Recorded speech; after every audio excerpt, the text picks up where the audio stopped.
and welcome back to our channel. For you who are new to us, welcome to begin with. And my name is Fredrika, and me and my family, we're a family of 5. We live on an urban homestead middle of San Diego, 10 minutes from downtown, where we grow a majority of our own food, and we live a zero waste lifestyle, so we don't produce any trash, and we've done that since 2016. Anyway, today I'm going to talk about yogurt. When we went zero waste, the one thing that I found really hard to find zero waste was yogurt. So I had to experiment and figure out many experiments in the kitchen that failed to come up with yogurt that was also kids approved by my kids. So I'm going to show you 2 recipes today for homemade plant-based yogurt. One is super easy, it's a coconut yogurt. It goes really fast and that's super easy to make. The other one is cashew yogurt because my kids are not really big on the coconut yogurt. So I'm also going to show how to make a cashew yogurt. It is really delicious. So before we start, whenever you're fermenting anything, you have to make sure you have good hygiene. So wash your hands. And also make sure to sterilize any equipment you're going to use. So in this case, I'm going to be using mason jars. So the best and easiest way to do that is to bring a pot of hot water to boil and then dip the clean jars into that and then take them out. And that way you have disinfectant. That is the easy way. That's how I do it. So for the coconut yogurt, we're going to use a can of coconut, unsweetened and full fat, which is really important to make that really creamy one. And we're going to use apple cider vinegar. This is homemade scrap apple cider vinegar to add that little tangy taste. And then we're going to have actually some coconut yogurt starter. That's what we're going to use for probiotics to get it started. If you don't have access to that, you can just go buy at the store some coconut yogurt and use that, or you can use probiotics vegan capsules and just open them up and then like the powder inside. But when you get going on the yogurt, you always save about 2 tablespoons of yogurt. This way you have for starting the next batch. Okay, I'm gonna start by adding the coconut. And I'm gonna add the yogurt starter. So just about 2 tablespoons, a little more. And obviously, when it comes to this, you can't really add too much. And I'm gonna add a little bit of the apple cider vinegar just to get that really nice, tangy, sour taste that I like. You can also omit this if you don't like that, if you like a bit more milder yogurt. And then a little maple syrup because everything tastes a little bit better. Like that. All right, we're gonna mix it.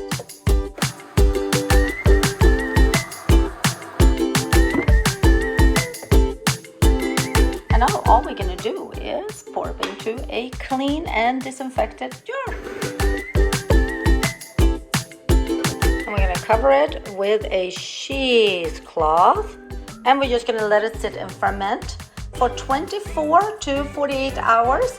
And I say after 24 hours, take a little taste, make sure you don't contaminate the product. So clean spoon, then see if it's sour enough, if it's there. If not, you keep on going. And the best part is that once it gets into the fridge, it will thicken up more and will be this nice creamy yogurt. All right, it's time to make this next one. It's the cashew yogurt, which takes a little bit more time, but it's totally worth it because it's so good. So first of all, 1.5 cups of raw cashews, 3 cups of water, and we're going to start blending that.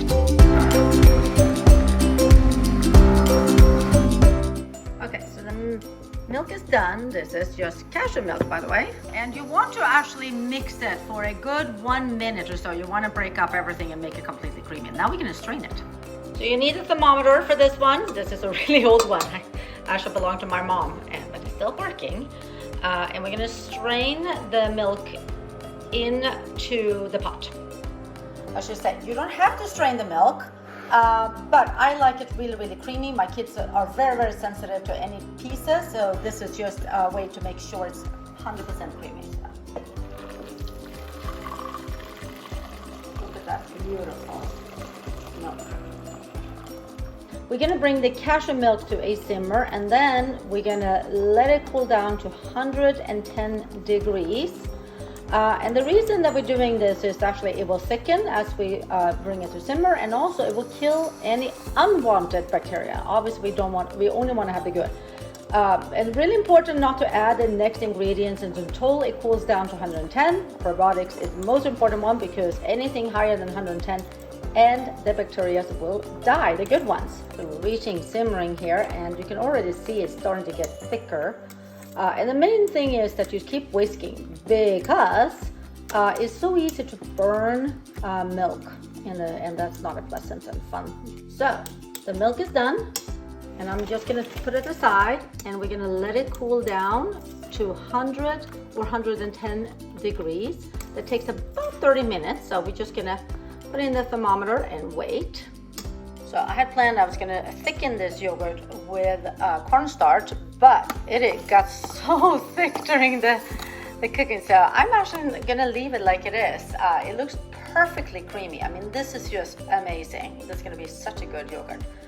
All right, so the temperature is now 100 degrees, so we're gonna let this go, and we're gonna add the probiotics and the apple cider vinegar. I'm gonna take the capsules and just empty them out, and I'm gonna add just a little bit of apple cider vinegar to make it a little bit more tangy, but this is optional.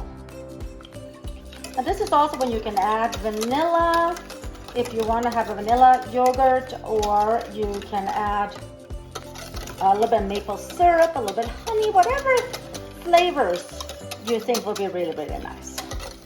Pour the yogurt into a disinfected and clean mason jar. Look how beautiful that is.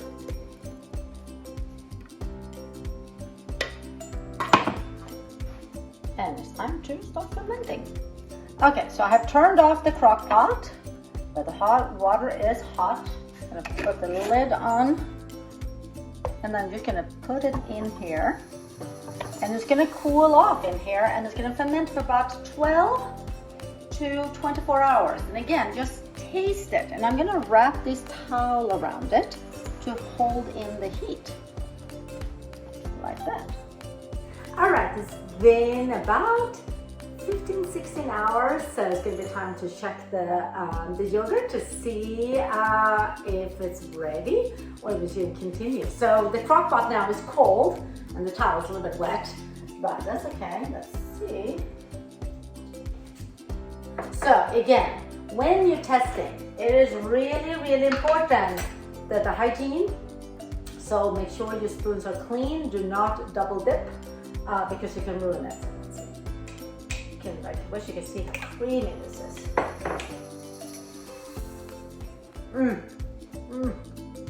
It's perfect. It's really tangy, which I like.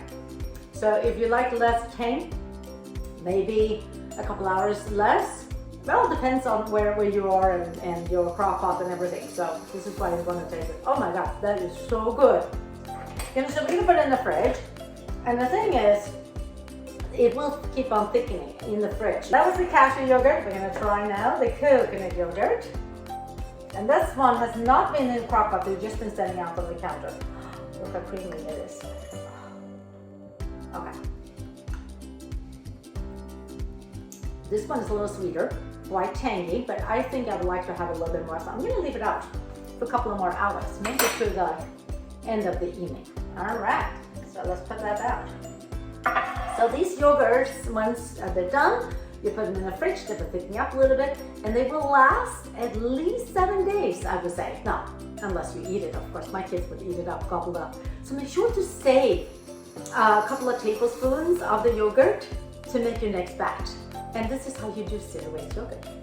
If this video was helpful and you like the recipe, give us a thumbs up, share, subscribe, comment. Again, we'd love to hear from you. Have a nice day. Bye.